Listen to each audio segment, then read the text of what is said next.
सभी शिक्षक साथियों को मेरा नमस्कार। साथियों, मेरे YouTube चैनल में आप सभी का एक बार फिर से स्वागत है। साथियों, निष्ठा प्रशिक्षण आपके स्टार्ट हो चुके हैं, जो 16 अक्टूबर से स्टार्ट हुए हैं और 15 जनवरी 2021 तक चलेंगे। इसका पहला मॉड्यूल आपका 16 अक्टूबर से स्टार्ट हुआ था और वह आपका 30 अक्टूबर तक चलेगा। आप 16 से 30 अक्टूबर के बीच उस प्रशिक्षण को कर सकते हैं। उसके लिए मैंने वीडियो बना दी है, आप उन वीडियो की मदद से अपना प्रशिक्षण कर सकते हैं। आज दिनांक 18/10/2020 से आपका द्वितीय मॉड्यूल का निष्ठा प्रशिक्षण आपका शुरू हो गया है। द्वितीय मॉड्यूल है हमारा यूपी स्वस्थ विद्यालय प्रवेश निर्मित करने के लिए व्यक्तिगत सामाजिक योग्यता विकसित करना। इसके 3 पार्ट्स में बना चुका हूं, उनकी वीडियो देखकर आपने अपनी ट्रेनिंग पूरी कर ली होगी। अब इसका लास्ट पार्ट है आपका प्रश्नोत्तरी, जो सबसे महत्वपूर्ण पार्ट है हमारा ट्रेनिंग का, क्योंकि ट्रेनिंग में जो मार्क्स हमको मिलेंगे उसके नंबर आपके ई लर्निंग पासबुक में जुड़ेंगे। साथियों, अगर कोई प्रशिक्षण आता है तो आप लोग प्रशिक्षण आते ही प्रश्नोत्तरी के मैसेज करने लगते हैं। साथियों, मैं भी आपकी तरह शिक्षक हूं, मुझे भी प्रशिक्षण करना पड़ता है और उसको समझना पड़ता है। तो ऐसा संभव नहीं है कि मैं सबसे पहले प्रश्नोत्तरी की वीडियो डाल दूं। सबसे पहले प्रशिक्षण को समझना पड़ता है और प्रशिक्षण को करना भी पड़ता है। इसलिए प्रश्नोत्तरी की वीडियो के लिए आप इंतजार किया कीजिए, आप अधीर मत हुआ करें। काफ़ी टाइम होता है प्रशिक्षण करने को, इसलिए थोड़ा इंतजार कीजिए। आपका सबसे महत्वपूर्ण पार्ट मैं आपके सामने लेके आया हूं आज की इस वीडियो में। वीडियो शुरू करने से पहले मैं आपको बता देना चाहता हूं, अगर आप चाहते हैं इस तरह की इंफॉर्मेटिव वीडियो आपको एक प्लेटफॉर्म पर मिले, तो उसके लिए मैंने इंफॉर्मेटिव वीडियो व्हाट्सएप ग्रुप और इंफॉर्मेटिव वीडियो टेलीग्राम ग्रुप बनाए हुए हैं। आप चाहें तो मेरे ग्रुप से जुड़ सकते हैं। ग्रुप का लिंक आपको वीडियो के डिस्क्रिप्शन बॉक्स में मिल जाएगा, आप उस पर क्लिक करके मेरे ग्रुप से जुड़ सकते हैं। तो ज़्यादा समय न गवाते हुए मैं प्रश्नोत्तरी को शुरू कर रहा हूं। आपको एक एक प्रश्न के बारे में बताऊंगा डिटेल्स में क्या क्या है इन प्रश्नों में। प्रश्नोत्तरी हमारी सबसे लास्ट पार्ट है और सबसे महत्वपूर्ण पार्ट है इस ट्रेनिंग का। तो सबसे जो पहला प्रश्न है वो हमारे सामने है, किसी अन्य व्यक्ति के दृष्टिकोण से स्थितियों को देखने में सक्षम होने की योग्यता या दक्षता को निम्न रूप में जाना जाता है। यानी कि आप किसी अन्य व्यक्ति के दृष्टिकोण से स्थितियों को अगर देखना चाहते हैं, यानी उस योग्यता को किस रूप में जाना जाएगा? वास्तविक परीक्षण, दृष्टिकोण जानना, सहानुभूतिपूर्ण व्यवहार और द्वंद्व से निपटना। ये 4 ऑप्शन है। इनमें से अगर आपने ट्रेनिंग ढंग से की होगी तो इसका सही आंसर आपको पता चल गया होगा। इसका सही आंसर है दृष्टिकोण जानना, यानी किसी अन्य व्यक्ति के दृष्टिकोण से स्थितियों को देखने में सक्षम होने की योग्यता आपकी कहलाती है दृष्टिकोण जानना। तो आपका सही आंसर ये होगा। उसके बाद प्रश्न नंबर 2 पे आते हैं। 2 नंबर प्रश्न है, किसी शिक्षक संवेदनशीलता के गुण को चित्रित या दर्शा सकता है। यानी कि एक शिक्षक संवेदनशीलता का अगर उसके अंदर गुण है तो उसे कैसे चित्रित कर सकता है, कैसे दर्शा सकता है? दूसरों की राय लेकर, दूसरों की भावनाओं और विचारों से अवगत होकर, विचारों को व्यक्त और दूसरे को समग्र करना और दूसरे के साथ काम करने की क्षमता होना। तो 4 ऑप्शन है। काफ़ी मुश्किल प्रश्न थे और उन्हें ढूंढने में मुझे काफ़ी मुशक्कत करनी पड़ी। ट्रेनिंग को कई बार देखना पड़ा, जो मैंने स्क्रीनशॉट लिए थे उनको कई बार पढ़ना पड़ा। तो आपको इसका आंसर पता चल गया होगा। इसका आंसर होगा 2 वाला, यानी एक शिक्षक संवेदनशीलता के गुण को चित्रित या दर्शा सकता है दूसरों की भावनाओं और विचारों से अवगत होकर। तो इसका आपका 2 आंसर होगा। उसके बाद नेक्स्ट है तदानुभूति। जब मैंने आपको 3rd पार्ट बताया था तो मैंने बताया था आप तदानुभूति को ढंग से रट लीजिए, क्योंकि इससे रिलेटेड प्रश्न आएगा और तदानुभूति से रिलेटेड प्रश्न आपका आ गया है। क्या होता है तदानुभूति? अपने और दूसरों से तर्क करना, किसी और की तरह महसूस करना और सोचना, अपने स्वयं को समझना और दूसरों के लिए खेद महसूस करना। तो साथियों, तदानुभूति क्या होता है? दूसरों की जगह अपने आप को रखकर उसकी तरह महसूस करना और सोचना। तो तदानुभूति का आपका आंसर भी 2 होगा। अब किसी और की तरह महसूस करना और सोचना। इस चीज का ध्यान रखना, जब आप प्रश्नावली खोलेंगे तो जरूरी नहीं कि आपको इसी क्रम पे नंबर मिले, और इसके साथ साथ जरूरी नहीं कि ऑप्शन भी आपके इसी क्रम पे मिले कि आपका सेकंड ही आंसर आए। हो सकती, क्योंकि इसमें सबसे खास बात इस ट्रेनिंग में ये है, प्रश्न आपके अदल बदल जाते हैं। अदल बदल से मतलब ये नहीं कि अलग प्रश्न आ जाते हैं, अदल बदल से होता है 2 की जगह दूसरे की जगह चौथा हो जाता है, चौथे की जगह पांचवा हो जाता है। इसी तरह ऑप्शन भी आपके ऊपर नीचे हो जाते हैं। तो तदानुभूति का मतलब आपको दूसरा नहीं, तदानुभूति का मतलब है किसी और की तरह महसूस करना और सोचना। ये आपका आंसर होगा। नेक्स्ट प्रश्न है, चौकस श्रवण कौशल उपस्थित होने के लिए एक शिक्षक को छात्रों के निम्नलिखित पर ध्यान देने की आवश्यकता है। यानी चौकस श्रवण कौशल अगर शिक्षार्थी में है, ये शायद इसमें, हाँ, ये चौकस श्रवण कौशल अगर शिक्षार्थी में है, उपस्थित होने के लिए शिक्षक को छात्रों के निम्नलिखित पर ध्यान देना पड़ेगा।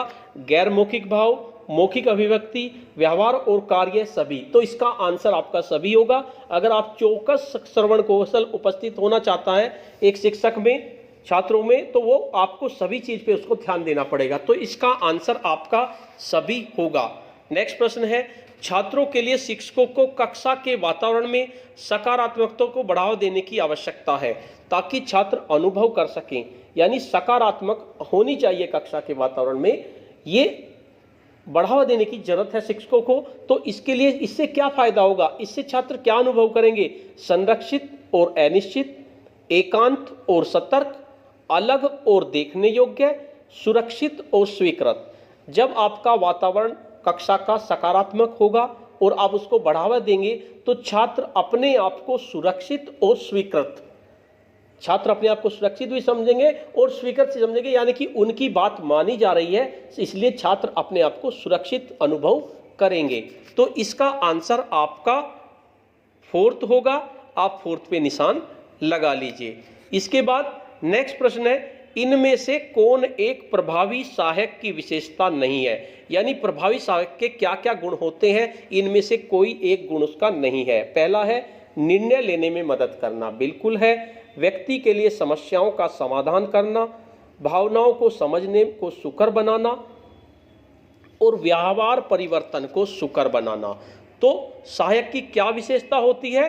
क्या विशेषता? सारी विशेषताएं होती हैं सहायक की, तीनों विशेषताएं होंगी। निर्णय लेने में मदद करना भी इसकी विशेषता होगी, व्यवहार परिवर्तन को सुकर बनाना भी इसकी विशेषता होगी, भावना को समझने को सुकर बनाना भी इसकी विशेषता होगी। लेकिन व्यक्ति के लिए समस्याओं का समाधान करना, ये इसका आंसर होगा, क्योंकि ये विशेषता नहीं है। तो इसका आंसर आपका ये होगा। उसके बाद नेक्स्ट प्रश्न है आपका, बच्चों के समूह के बीच द्वंद्व के मामले, मान लीजिए 2 बच्चों के बीच में लड़ाई हो रही है या किसी तरह का द्वंद्व हो रहा है, आप एक शिक्षक के रूप में कौन सी युक्ति का प्रयोग करेंगे? आप शिक्षक हैं, आपके सामने मामला आता है, तो आप क्या करेंगे?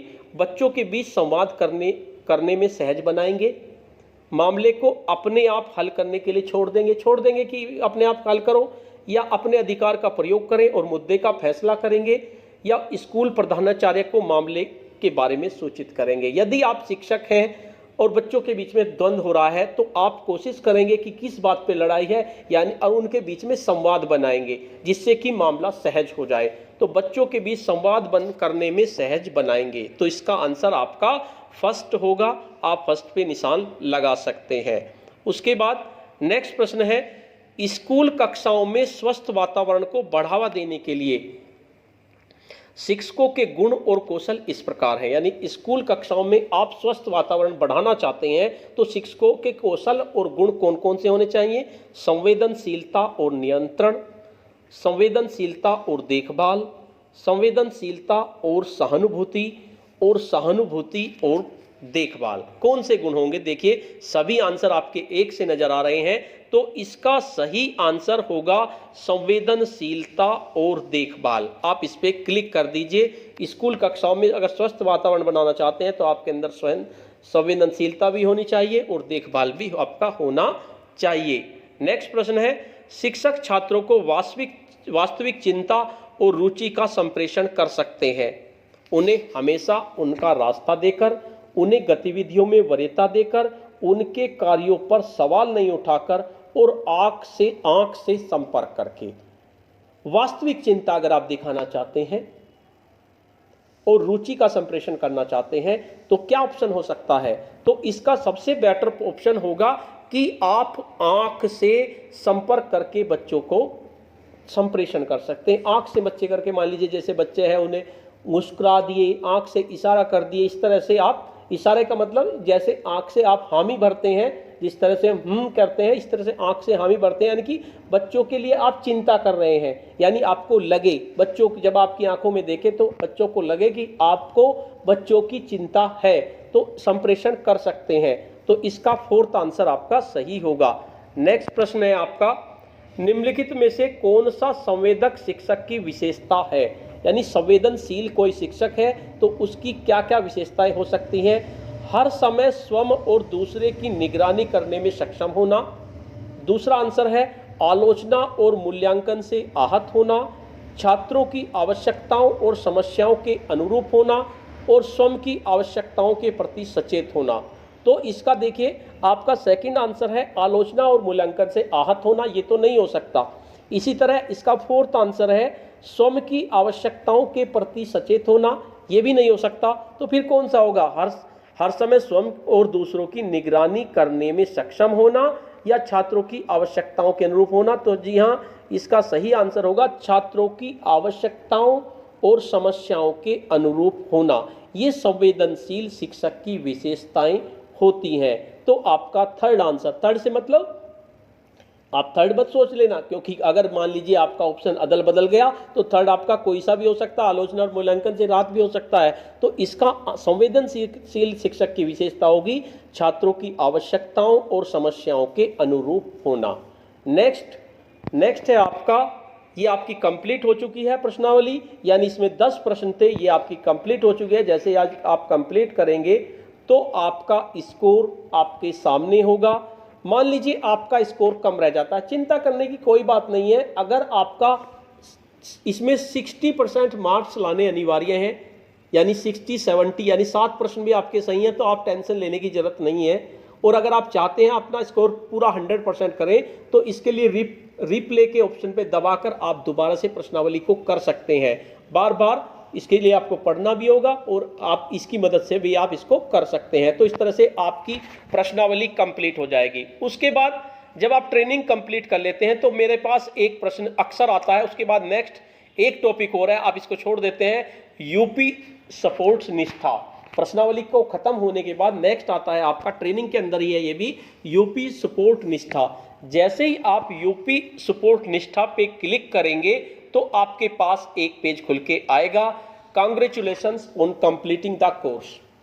इसको आप जरूर पढ़िए, क्योंकि प्रशिक्षण पूर्ण होने के बाद अक्सर मेरे पास मैसेज आते रहते हैं, सर हमारी ट्रेनिंग पूरी नहीं हुई, ट्रेनिंग पूरी हो गई, अविरत शो हो रहा है, सर मेरा सर्टिफिकेट नहीं आया, सर क्या करूं, इस तरह के मैसेज आते रहते हैं। तो आपको अधीर होने की जरूरत नहीं है। इन्होंने स्पष्ट लिखा है, प्रशिक्षण प्रमाण पत्र प्रशिक्षण पूर्ण करने के लगभग 7 से 10 कार्य दिवस के उपरांत मिलेगा, यानी 7 से 10 कार्य दिवस के उपरांत आपको मिलेगा। अब 10 दिन के बाद आपको मिलेगा तो आपका अगर एक दिन में आ जाता है वो आपका सौभाग्य है, लेकिन 7 से 10 दिन तक आप इंतजार करें, सबसे पहली बात। दूसरा, दीक्षा ऐप पर प्रशिक्षण की प्रगति 100% दिखने में 24 घंटे का समय लग सकता है। यानी आपने प्रशिक्षण पूर्ण कर लिया और प्रगति आपकी 95% दिख रही है या 96% दिख रही है, 100 नहीं दिख रही, तो आपको परेशान होने की आवश्यकता नहीं है, वो 24 घंटे बाद आपकी शो होगी। तीसरा, इस प्रशिक्षण के संबंध में किसी प्रकार की जिज्ञासा समस्या होने पर आप अपने टेक्निकल शिक्षक ARP निष्ठा ब्लॉक टेक्निकल एडमिन से संपर्क कर सकते हैं। और दूसरी बात, अगर 24 घंटे बाद भी आपका प्रशिक्षण अविरत शो हो रहा है तो मैं इसी वीडियो में आपको सब कुछ बता दूंगा। आप वीडियो को अभी ध्यान से देखते रहिए, अभी वीडियो मत बंद कीजिए। अगर आपका अविरत शो हो रहा है तो सबसे बेटर तरीका तो यही है कि आप सबसे पहले 24 घंटे बाद, 24 घंटे तक कुछ नहीं करना, 24 घंटे बाद आप उसको लॉग आउट कर दीजिए, दीक्षा ऐप को लॉग आउट कर दीजिए। लॉग आउट करने के बाद आप लॉगिन करेंगे, लॉगिन करने के बाद चेक करेंगे क्या अविरत है या पूर्ण है। 80% तो पूर्ण ही हो जाएगा, अगर पूर्ण नहीं हुआ तो आप उसको रिफ्रेश कीजिए, रिफ्रेश करने के बाद पूर्ण हो जाएगा। और उसके बावजूद भी पूर्ण नहीं होता तो आप देखिए आपका कौन सा पार्ट में ग्रीन टिक नहीं लगा हुआ है, उस पार्ट को दोबारा कीजिए, बैक कीजिए, और तो भी नहीं हो रहा तो कई बार बैक कीजिए, लेकिन परेशान होने की ज़रूरत बिल्कुल भी नहीं है और ना जल्दी करने की ज़रूरत है। अभी 30 तारीख तक ये प्रशिक्षण चलेंगे आपके तीनों मॉड्यूल्स के, तो आप आसानी से प्रशिक्षण को कीजिए और चिंता मत कीजिए। और प्रशिक्षण का मॉड्यूल आते ही सबसे पहले प्रश्नोत्तरी की डिमांड मत किया कीजिए। मैं प्रशिक्षण को पहले ध्यान से करता हूं, उसे समझता हूं, उसे पढ़ता हूं, तब जाके मैं प्रश्नोत्तरी की वीडियो बनाता हूं। तो साथियों, अधीर होने की जरूरत नहीं है। अभी तो 2 ही दिन हुए हैं ट्रेनिंग शुरू, अभी तो 15 दिन फिर क्या करोगे आप लोग अगर अभी से ही प्रश्नोत्तरी करके बैठ जाओगे। तो इसलिए थोड़ा सा धैर्य रखिए। साथियों, अगर आपको ये वीडियो अच्छी लगी तो इस वीडियो को लाइक जरूर कीजिए, क्योंकि कुछ लोग डिसलाइक कर देते हैं, फिर मैं भी हतोत्साहित हो जाता हूं। तो मैं चाहता हूं कि आपका एक लाइक जरूर हो अगर आप वीडियो मेरी देख रहे हैं। तो साथियों, आपको वीडियो कैसी लगी इसको लाइक जरूर कीजिए, शेयर कीजिए और वीडियो पे कमेंट्स कीजिए। और अगर आप मेरे चैनल पे नए हैं, पहली बार चैनल को विजिट कर रहे हैं, तो चैनल को सब्सक्राइब कर लीजिए तथा इसके साथ साथ बेल के आइकन को प्रेस कर दीजिए, जिससे कि आपको नेक्स्ट वीडियो का नोटिफिकेशन मिल सके। धन्यवाद।